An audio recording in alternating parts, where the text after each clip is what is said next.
Hello అండి. అందరికీ నమస్తే. అందరూ ఎలా ఉన్నారు? బావున్నారా? ఇదైతే మా సహస్ర స్కూల్‌కి వెళ్ళాకైతే కొన్ని క్లీనింగ్ పనులైతే స్టార్ట్ చేశాను. ఫస్ట్ అయితే ఈ చెక్క మీద ఉన్నటువంటి డస్ట్‌ని మొత్తం అయితే దులిపేసుకొనేసి, ఇలా న్యూస్ పేపర్ వేసి, ఇంక దాని మీద అయితే ఇలాగ ఫిష్ పాట్‌ని, ఇంకా అలాగే కొన్ని వస్తువులనైతే ఆర్గనైజ్ చేస్తున్నాను.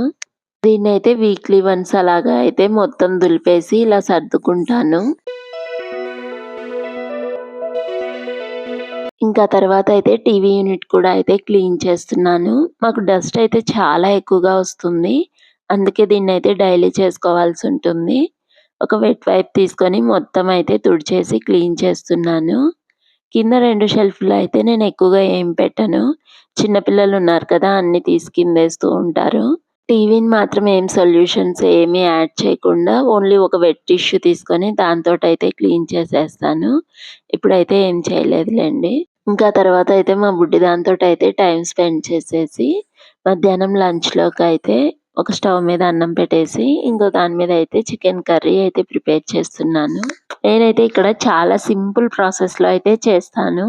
ఫస్ట్ అయితే ఆయిల్ వేసుకొని దానిలోకి ఉల్లిపాయ వేసుకునేసి, బాగా మగ్గించుకొని అల్లం వెల్లుల్లి పేస్ట్ వేసి, అది కూడా మగ్గాక టమోటా, పచ్చిమిర్చి వేసుకొని, కొద్దిగా ఉప్పు, పసుపు వేసి మగ్గించేసాక చికెన్ యాడ్ చేసుకునేసి, వాటర్ పోయేంత వరకు ఉడికిస్తాను. ఆ తర్వాత అయితే దీనిలోకి ఉప్పు, కారం, ధనియాల పొడి, జీలకర్ర పొడి ఇవన్నీ వేసుకొని మరో 2 మినిట్స్ అయితే మగ్గించేసాక కొద్దిగా వాటర్ వేసుకొని ఒక 5 మినిట్స్ అయితే ఉడికిస్తాను. లాస్ట్‌లో గరం మసాలా, కొత్తిమీర వేసుకునేసి మరో 1 మినిట్ ఉడికిస్తే మన చికెన్ కర్రీ అయితే రెడీ అయిపోతుంది.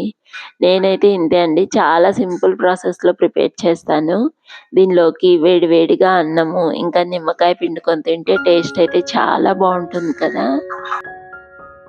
ఈ వర్షాకాలంలో ఈ మొక్కజొన్న కంకులు తింటే టేస్ట్ అయితే చాలా బావుంటాయి కదా! దీని మీద ఉప్పు, కారం వేసుకొని నిమ్మకాయ పిండుకొని తింటే మీలో ఎంతమందికి ఈ మొక్కజొన్న కంకులు ఇష్టమో కామెంట్ అయితే చేయండి. మన వీడియో నచ్చితే లైక్ చేసి, షేర్ చేసి, సబ్స్క్రైబ్ చేసుకోండి. Bye bye.